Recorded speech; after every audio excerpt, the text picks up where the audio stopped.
Livro Nas Fronteiras da Loucura, pelo espírito Manuel Filomeno de Miranda, de Valdo Pereira Franco. Capítulo 19. Convite ao otimismo. Logo depois que eu retornara à vida espiritual, percebi haver, em torno da Terra, faixas vibratórias concêntricas que a envolviam desde as mais condensadas, próximas da área física, até as mais sutis, distanciadas do movimento humano na crosta. Composta de elementos que me escapavam, eram e são, no entanto, vitalizadas pelas sucessivas ondas mentais dos habitantes do planeta, que, de alguma forma, sofrem-lhes a condensação perniciosa. Não obstante, são permeáveis à força psíquica de mais elevada estrutura, que as atravessa a fim de sintonizar com as de constituição menos densa e portadoras de mais intensa energia. Por um processo de sintonia decorrente do comportamento que se mantém no mundo, os desencarnados imantam-se àquelas que lhes são afins, graças ao teor de valores morais que caracteriza cada um. Constituem regiões densamente povoadas, as de condensações mais fortes, onde são fáceis de encontrar os núcleos de dor e aflições mais primitivas, em que os invigilantes e irresponsáveis se demoram. Multiplicam-se esses redutos de pena a cumprir nas áreas metropolitanas, onde são mais promíscuos os hábitos humanos e as expressões morais desceram aos estágios primitivos sob os impulsos das paixões degradantes. Dessas multidões, que pervagam, desenfreadas, e em demorado aturdimento, constituindo centenas de milhões de seres em trânsito, vivendo o estado de erraticidade inferior, são arrebanhados para lugares ermos, cavernas e pantanais do planeta, os culpados e os tombados nas armadilhas da leviandade, pelos seus pares e algozes desencarnados que os exploram e se viciam em colônias específicas por sua maldade construídas, nas quais fazem supor tratar-se de purgatórios e infernos, governados por verdadeiros gênios do mal, embora transitórios, que se não dão conta de que foram criados para a glória do bem e para o amor. A vida mental, nessas esferas de intranquilidade e nas suas colônias de terror, atinge inimagináveis expressões de vileza e primarismo, nas quais a crueldade assume proporções de insânia imprevisível. Considerando-se forças diabólicas, os malfadados governantes atribuem-se o direito de exercer a justiça caótica, dentro dos padrões da perversidade e crueza, como se pudessem disputar tal privilégio com os soberanos códigos da vida. Em muitos desses sítios, programam-se atentados sórdidos contra os homens e elaboram-se atividades que objetivam a extinção do bem, assim como a instalação do primado da força bruta no mundo, em que os sátrapas da impiedade ali residentes se transformariam nos senhores absolutos do planeta. A alucinação desmedida essa do orgulho infeliz, que se não detém a examinar a própria origem do ser, que não pode negar haver sido precedida do amor de Deus, que não foi aproveitado por esse herdeiro dos dons da inteligência, transformado em instrumento da própria e da ruína alheia. Lutam tenazmente contra os emissários da luz, que eles não conseguem vencer jamais, e que se adentram nas suas regiões em tarefas libertadoras com imensa frequência e demonstrando-lhes a fragilidade do seu poder. Na insânia de que padecem, são, por desejarem inconscientemente e não saberem, os instrumentos da justiça superior que a todos alcança conforme as necessidades de cada qual, refundindo o metal dos sentimentos inferiores e moldando-o para as elevadas finalidades da existência. trabalhando nesses densos círculos de sofrimento em que se acrisolam incontáveis desencarnados, pois que quase todos atravessamos por momentos ou séculos esse clima expurgativo, os operários da caridade, em nome e por amor a Jesus Cristo, se afadigam por amparar, libertar os que, de alguma forma, tenham condições para serem conduzidos a outros planos vibratórios. Postos de socorro cristão, núcleos de apoio, centros de atendimento multiplicam-se nesse campo de guerra, sustentados por abnegados agentes do bem, sempre dispostos à ação da misericórdia, quando não podem recorrer aos valores do merecimento dos que aí se detêm. Graças às cargas metíficas dos pensamentos vulgares que sustentam tais climas, os obreiros da fraternidade, ajudando, sofrem as condições da área de trabalho empestada que asfixiam e das cargas magnéticas violentas que agitam as vibrações condensadas. São verdadeiros sirineus que se sacrificam visando ao bem do próximo em demoradas tentativas de benemerência sob o contributo da renúncia pessoal e do sacrifício. Muitos deles dispõem de títulos de enobrecimento que os promovem ao trabalho em outros campos mais elevados e pacíficos. Todavia, preferem demorar-se onde a dor é mais aguda, não obstante para ajudar, devem sofrê-la. Agora, na última noite do carnaval, era-me possível perceber, sem qualquer esforço de concentração, a densa e larga faixa de vibrações mais forte sobre a cidade, numa espessura de alguns quilômetros acima da superfície. Eu peregrinava inúmeras vezes com os trabalhadores do Evangelho por vias especiais de comunicação nas cidades e viajara por estradas próprias para os veículos que nos conduzem em determinadas circunstâncias. Mesmo neste último caso, sentia os bruscos movimentos dos veículos quando penetravam nessas faixas de sombra, qual ocorre com as aeronaves quando viajando são atingidas por turbulências atmosféricas. A grande concentração mental de milhões de pessoas na fúria carnavalesca, em radiações dos que participavam ativamente enlouquecidos e dos que, por qualquer razão, se sentiam impedidos, afetava para pior a imensa área de trevas,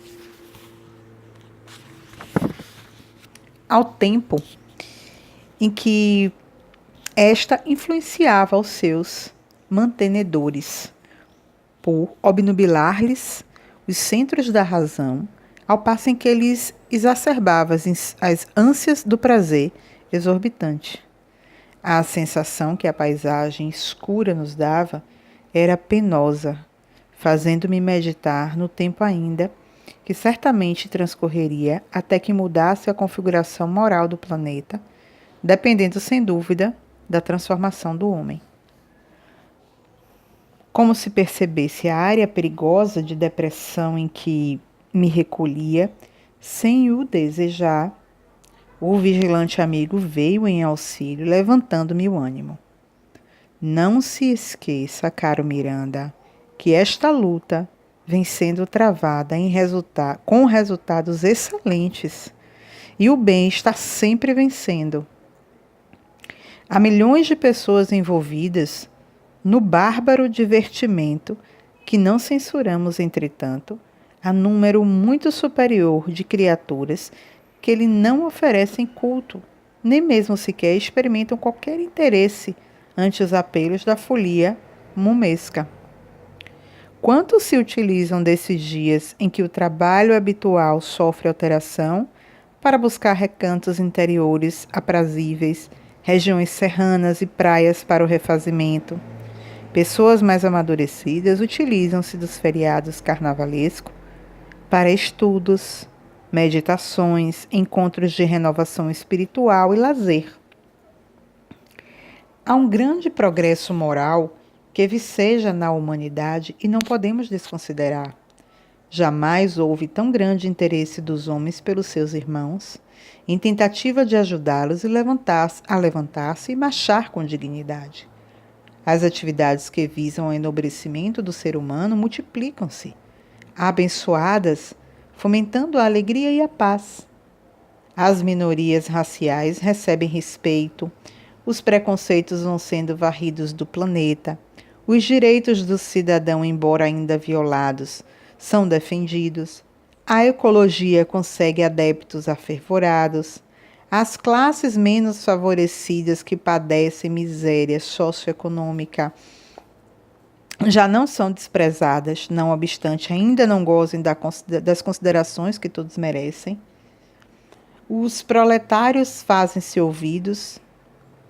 Cogita-se de multiplicar os órgãos de assistência social aos carentes de toda a ordem. As leis são mais benignas e estudiosos do comportamento estão identificando mais doenças na criatura humana do que maldade, mesmo naquelas que resvalam nos abismos dos crimes mais hediondos. A liberdade já sustenta ideais de dignidade entre os povos. São inumeráveis as conquistas morais da humanidade em pouco mais de 150 anos, prenunciando aquisições ainda mais relevantes em relação ao futuro. O que observamos são remanescentes do passado de todos nós, ainda não superado, que permanece retendo-nos na retaguarda das dissipações, embora a voz e o magnetismo do Cristo nos estejam arrastando das sombras para a luz, que já estamos entendendo e aceitando. Alegremo-nos, portanto, e observemos com otimismo o que desfila diante de nós. Ontem aí estávamos mergulhados nos rios escuros da ilusão, enquanto agora cá nos encontramos na margem abençoada, onde medram o equilíbrio e a paz. Nossos irmãos aqui chegarão igualmente, marchando conosco, que nos propomos auxiliá-los, a fim de realizarmos juntos a grande escalada. Calou-se o amigo lúcido por alguns momentos.